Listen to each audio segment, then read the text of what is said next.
Welcome to the He's Got Issues Independent Comics Edition 106.3. I'm John Cooney, here to preview new independent comics being released February 5th, 2014, beginning alphabetically with Boom Studios and Adventure Time, The Flip Side, number 2 of 6. All Finn and Jake need to do is convince the Monkey Wizard to kidnap Painting Princess. Shouldn't be too hard, right? With insight from the master of princess snapping, it's up to the duo to get help from an unlikely source, the Ice King. This might end up being one of the hardest and craziest adventures these two friends have ever been on.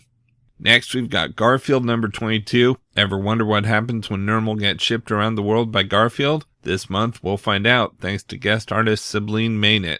We've also got regular show number 9. Mordecai and Rigby have a plan. It's only a matter of time before our friends finally have their time in the sun. But will they be able to make it? Will Benson finally be able to stop their shenanigans for good? It's going to be a crazy issue starring our favorite park employees. Next, we've got Revelations number 2 of 6. News is broken to the press. Mysterious death at the Vatican. Detective Charlie Northern has always been a fan of conspiracy theories, but he believes the confusing twists and turns of his investigation can be pinpointed to one person, Cardinal Gianfranco Tosciani. The closer Northern gets to uncovering the secrets of the Catholic Church, the more doors Tosciani closes. While Tosciani claims Northern's lack of faith makes him a bad detective, Northern knows that it may be the one reason he'll crack the case wide open. We've also got Robocop Hominem Ex Machina number 1, one-shot. Why we love it? With the release of Robocop, a reimagining of the all-time classic, fans of the new and old will be immersed in the action, oppression, and humanity that is Robocop. We cannot wait to be first in line for this new motion picture event. Why you'll love it? 4 anthology-style one-shots exploring the world of the new film, brought to you by some of the freshest voices in the industry, Joe Harris, Frank Barbieri, Ed Brisson, and Michael Morici. What it's about? After a series of successful campaigns that cripple a portion of Detroit's criminal activities, Robocop's system inexplicably goes down. While Robocop's consciousness remains, his control is gone. Next, we've got Robocop Last Stand number 7 of 8. The Robocop of old Detroit is gone. In his place stands the last hope for the dying city. With an army of Atomo unleashed, he may not survive the night. While the Battle of Detroit rages, facts must come face to face with Marie's legacy. And we've got Suicide Risk number 10. Leo Winters was not the first hero that power dealers Jed and Haley turned, but he soon may be their last after a mysterious organization targets the pair for destruction. In this one-shot, Mike Carey reveals the origins of the hapless, larceny-inclined couple.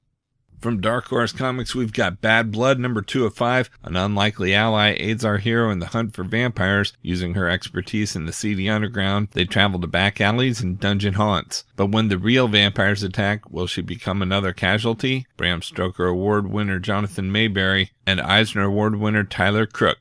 Next, we've got Baltimore Chapel of Bones number 2 of 2. Vengeful and doomed, Lord Baltimore finally catches up with the vampire who murdered his family, but it turns out the vampire has been waiting for him. From Hellboy creator Mike Mignola. We've also got Bloodhound Crowbar Medicine number 5 of 5. Cape Hunter Travis Clevenger's biggest case becomes his most personal. As Clev learns the terrible secret behind Dr. Morgenstern's ability-granting power chip, he's also reeling from the family tragedy it's caused. All that's left is the choice between self-destruction and unleashing brutality on a level even Clev's never reached before. Next, we've got Catalyst Comics number 8 of 9. Things come to a head in the penultimate issue of the comics event of the year. The agents of change buck authority, but are they ready for the consequences? Frank Wells faces his demons, and Amazing Grace engages an alien menace in a cosmic battle royale. We've also got Grindhouse Doors Open at Midnight number 5 of 8. Brace yourself for Grindhouse's most disturbing tale yet. On what should be the happiest day of Bronwyn's life, atrocity beyond comprehension strikes. With everything she's ever loved destroyed by Reavers, all she has left is revenge in Bride of Blood. Next, we have Juice Squeezers number 2 of 4. When inquisitive Billy Farnsberger stumbles upon a group of his classmates digging around a series of intricate tunnels, it threatens to expose the covert Juice Squeezers before their secret mission can be accomplished. Oh, and don't forget the dog-sized bugs Billy keeps seeing. This new town is definitely weird. We've also got Lobster Johnson Get the Lobster number 1 of 5. A Manhattan sporting event goes terribly wrong as the ref is killed in front of a live audience by 2 crazed and seemingly bulletproof wrestlers. Who's behind this new reign of terror? We've also got Mass Effect Foundation number 1 for $1 edition. Explore the vibrant, engaging world of BioWare's blockbuster science fiction epic for just $1. Mass Effect Foundation starts with a bang, introducing readers to an enigmatic agent and revealing the story of her time spent on the violent mining colony of Themis. Next, we've got Michael Avon Oeming's The Victories #9. Following clues left behind by the world's most powerful superhero, Faustus is on a mission to stop the covert organization terrorizing the world. But when Lady Dragon gets in the way, the Victories suffer another loss for the greater good. We've also got Occultist #5 of 5, The Final Showdown. The Occultist faces off against the evil wizard who wants to steal our hero's power. In the midst of a bloody confrontation, learn the secrets of the villain's ruthless past, as well as the true purpose of the Occultist.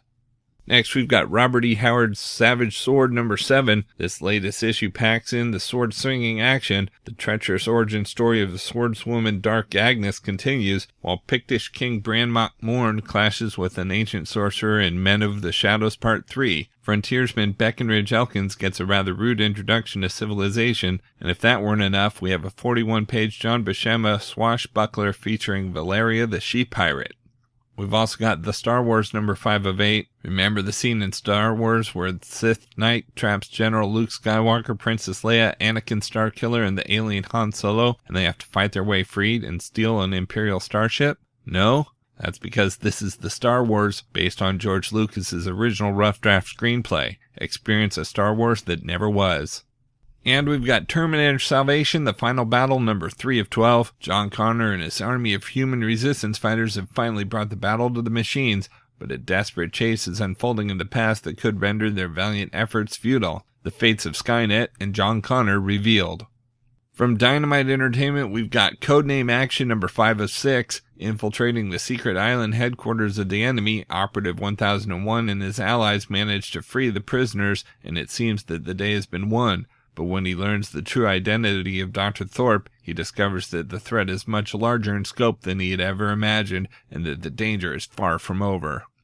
Next, we've got Damsels #12. As her sister witch queen Squabble, the loathsome Carbosi's quest for beauty sets her on the trail for the fairest damsel in the land. Meanwhile, deep beneath the ocean, the ancient and heartless sea witch's conceit renders her blind to the threat she was welcomed into her midst. And in the lush green foothills nearby, Rappa and her noble band suffer the bitter taste of heroism. We've also got Grimm the Warlock #3 of 4. Nick and Sergeant Wu are wrapped up in the murder during Chinese New Year. The crime involves international politics and international Wesson. Can Nick solve the crime and keep his status as a Grimm hidden from Wu? Read the comic based on the hit NBC show. Next, we've got Jennifer Blood #36. Final issue. Seriously wounded, betrayed, and captured, Jen faces her ultimate challenge, but an unexpected ally brings renewed hope, and she discovers that maybe there could be one final chance for something she had long believed to be impossible: redemption. We've also got Mark Waid's The Green Hornet #9. The Hornet's criminal empire is expanded, and now he's on the radar of J. Edgar Hoover. The Green Hornet is public enemy #1. Targeted by the law and organized crime, not even Britt Reed's fortune can buy Hornet and Kato out of this fix.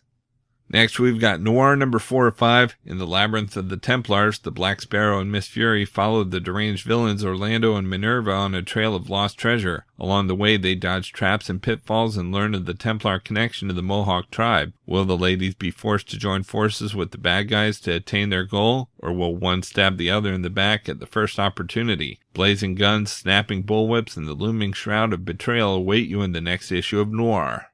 We've also got The Shadow #22. The search for the Girasol secret has led the Shadow from dark streets of Manhattan to the snowy wastes of Siberia and the vaunted peaks of the Himalayas. Now his journey brings him to the steaming jungles of Guatemala. But is he one step closer to the mystery solution or to his own grave? We've also got the Spider #17. Brought low by his enemies, the Spider has lost the means to carry on his crusade against crime, but not the will. Now it's time to strike back. The Spider wipes the slate clean and takes his pulpy revenge on those who have targeted him, but he's about to find out that their hooks go far deeper into his life than he ever imagined. Next, we've got Turok Dinosaur Hunter #1. The Gold Key universe begins here. Classic characters by some of Comix' hottest creators: Magnus, Solar, Turok, and Dr. Spectre. Dynamite is proud to present an all-new adventure ongoing from superstar Greg Pak and incredible artist Mirko Kolak. Shunned from his tribe, a young Native American named Turok fights to survive, making a lonely life of himself in the unforgiving forest. But his hard-won cunning and survival skills face the ultimate test when man-eating thunder lizards attack his people. Why are dinosaurs here? How have they survived? And will Turok use his abilities to save a society that's taken everything away from him? We've also got Twilight Zone number 2. Wall Street magnate Trevor Richmond has succeeded in finding a way to avoid going to prison for embezzling millions from investors. He has a new life, a new name, a new face, and a new past. No one can ever come looking for him. It's everything he could possibly have asked for, until he discovers that someone else has moved into the life he abandoned and thought would simply fade away. Someone who lives in his house, his life, with his name, his lover, and worse still, his own face. A total stranger has stolen everything he is, was, and hoped to be, and he's not about to let that theft go unanswered, no matter what it may cost him.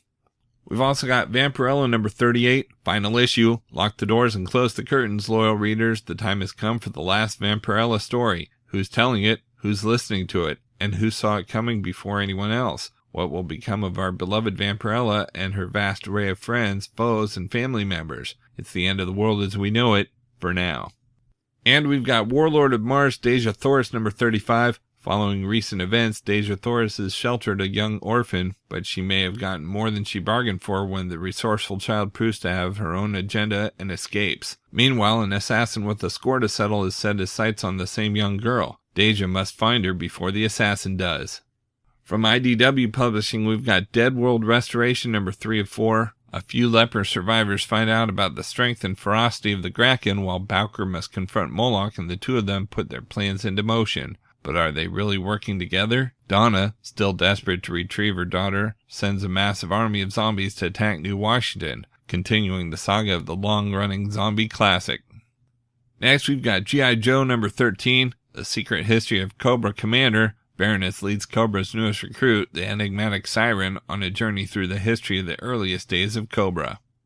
We've also got Gateway number 2 of 5. Jake Ryan abandons the safety of Hopetown to explore the cold depths of the city proper. Will he adjust to the anarchic city of the dead? As he struggles to find the ghosts of his past and confront old regrets, he will find that even in purgatory, some mistakes can follow you to the grave. Next, we've got Haunted Horror number 9. This issue digs up a bevy of more grisly, gory, gratuitous comics that were banned in the 50s and should probably be banned again, but we're publishing this sick stuff anyway. Amazing spine-tingling art, bizarro stories, the kind horror fans love. Next, we've got Illegitimates number 3 of 6. The Illegitimates strike out on their first mission as a team. Danacor's plan revealed. Mom's in peril, and who is the mole in the Olympus organization? Spy jinx galore as things get messy. We've also got Indestructible number 3 of 4. For Greg Pincus, life as the world's newest superhero isn't all groupies and Goldschlager. Between fielding calls from rival super teams, shopping for the right agent, and finding a costume that doesn't bind, things have gotten pretty chaotic. Worst of all, Greg has a secret. He doesn't actually possess any superpowers. As enemies gather in the shadows, Greg quickly realizes that keeping his secret could mean the difference between life and death for himself and everyone around him. Next, we've got Judge Dredd Classics number 8. Dredd and his crack team of judges have infiltrated the borders of Mega City 1's Sov enemies. Will Dredd finally get a hold of the rogue war criminal Mad Dog Kazan? You don't want to miss the conclusion to this classic Judge Dredd story. Next, we've got Judge Dredd Mega City 2 number 2 of 5. In the hills of what was once California, Dredd has gone undercover as the Cursed Earth Biker. His mission to infiltrate the children of Lesser Grud, a bloodthirsty motorcycle cult of outlaw artists. But the rules and the laws are very different in Mega City 2, where image is everything. We've also got My Little Pony Friendship is Magic number 16. The literary madness continues as the bookworm burrows deeper into every pony's favorite books. As more stories come to life, the only chance our ponies will have to save the day is to write their own version of the tale. Can their collaboration get on the same page? Read on. Next, we've got Popeye Classics number 19, the greatest adult and kid-friendly comic book around, featuring the character Sherm, created by the brilliant genius Bud Sagendorf. It's getting weird, and you're gonna want to be there. We've also got Sinister Dexter number 3 of 7, the conclusion of Mission to Mangapore. Ramon and Finn face off against the leader of the Yakuza, but the duo's biggest challenge may come in the form of Dexter's former love. We've also got Teenage Mutant Ninja Turtles Color Classics Volume 2 number 4, a Mirage black and white classic presented in full color. In Distractions, Michelangelo finds himself in feudal Japan searching for his lost brothers, only to wind up battling an evil sorcerer in order to rescue a captive princess. And we've got Transformers More Than Meets the Eye number 26, Cybertron falls, the monstrous Necro-Titan ravages the world, but is there anyone left to save it? Meanwhile, in deep space, Ultra Magnus and the crew of the Lost Light struggle to make sense of what they find in the depths of the Scarlet Sea. From Image Comics, we've got Aphrodite 9 number 8, is Aphrodite 15 a threat or an ally? Next, we've got Apocalypse Al number 1 of 4, Allison Carter is a private detective, her beat, the end of the world, or more accurately, preventing same. With an attitude of shoot first and the hell with the questions, she leads a life that would drive other investigators mad, filled with monsters, demons, trolls, mad prophets, zombie detective, techno-mages, machine-gun-toting imps, and dead boyfriends. In the first action-packed installment of this new universe, Al is given her biggest assignment ever, one that will take her into the heart of ultimate darkness itself. The first of a 4-issue miniseries, this issue contains 30 pages of story unbroken by advertisements. We've also got Artifacts number 34, Top Cow's second 2012 talent hunt winning team. Ian Nottingham possesses the blood sword, so why isn't he using it? He wants to know if he can take down 3 of the major Tokyo Yakuza clans in a single night without the demonic weapon. Next, we've got Drumheller number 4. When an immortal talk radio celebrity discovers a slight problem with living forever, he turns to Drumheller, the psychedelic detective, for help. But Drum's got problems of his own. He's in prison in the doghouse with his girlfriend and in serious need of drugs. He'll have to take desperate and deadly action. We've also got 5 Ghosts number 9. Lost Coastlines Part 3. A dark shadow from Fabian's past closes in. Next, we've got Invincible Universe number 10. Welcome to the wedding of Knockout and Kid Thor. Even with everyone in the Invincible Universe invited, there are bound to be some party crashers. We've also got Lazarus number 6, Lift Part 2. While Joanna continues to try and rehabilitate her image and prove her loyalty to the family, Forever investigates rumors of the Free Men Resistance in Los Angeles. In Montana, the Barretts make a fateful decision and begin a long journey to Denver. Next, we've got Minimum Wage number 2. What do smutty outgoing messages, missing monster kit parts, and condoms have to do with each other? They're all pieces of Rob's jigsaw puzzle life in the second monthly issue of Bob Fingerman's So Real It Hurts series. Plus, things heat up between Rob and his new gal pal, May. Tune in. We've also got Secret number 5, Eyes Open. What matters is not what you're working on or who you're working for. It's discovering why you were hired in the first place. Check out this bookend chapter of the newest series guaranteed to completely peel your head back. Secret number 5, Eyes Open. And we've got Sidekick number 5. For weeks, supervillain Julia Moonglow has been feeding off the body and energy of Barry Flyboy Chase while keeping him from remembering this. Now she's ready to let him remember and reveals why she's been stalking him and the fate of her late twin sister. But that's just a warm-up for the big reveal as Barry learns for the first time that the Red Cowl may be alive, a discovery that shatters him down to his very core. From Valiant Entertainment, we've got Archer and Armstrong, Archer number 0. Once upon a time, a baby went into Project Rising Spirit.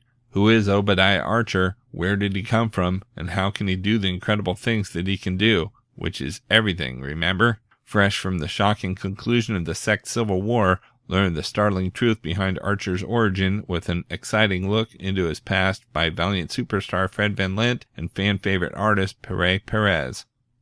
And we've got Shadow Man number 15, Shadow Man Must Die. Jack Boniface is out of control. A monstrous supernatural force known only as Tremble threatens to destroy Shadow Man if the ghosts that haunt Jack don't tear him apart first. Before he cracks, the Abadars, sworn to aid the Shadow Man and shield him from the forces of darkness, must take drastic measures to protect the world from Jack's terrible power. Can Jack defeat the evil that's coming to kill him and save himself from the allies trying to drive a knife into his back? Out in trades this week, we've got Lock and Key Volume 6, Alpha and Omega hardcover. The shadows have never been darker and the end has never been closer. Turn the key and open the last door. It's time to say goodbye. Omega and Alpha, the final 2 storylines of the New York Times best-selling series, are collected together to offer a thunderous and compelling conclusion to Lock and Key, an event not to be missed. And we've got Harbinger Volume 4 Perfect Day trade paperback. Nightmares are just dreams too. It's been a brutal few months for Peter Stanchek and the Renegades, culminating in the harrowing events and losses of the Harbinger Wars. But now the members of the team have woken up to the best day ever. As Lou Reed sang, it's just a perfect day, problems left all alone. But for Peter Stanchek, a kid who deserves a good day, something seems off. Like all is not what it seems. Collecting Harbinger number 15 through 19 by New York Times bestselling writer Joshua Dysart and all-star artist Barry Kitson and Clayton Henry. Start reading here with the mind-bending story arc that Comic Vine calls an excellent jumping-on point. Okay, so that's a look at some of the top independent publishers this week, but there's still plenty of other books out as well, so be sure to check out my YouTube channel at he'sgotissues.com to see both the Marvel and DC videos for this week, as well as my usual roundup of all my favorites for the week with a little more depth and insight than you get here. And if you like these videos, be sure to let me know by leaving a comment and subscribing. You can also follow He's Got Issues on Facebook, Twitter, Pinterest, and Tumblr to see everything I'm reading as I read it. So until next week, I'm John Cooney, and I've got issues.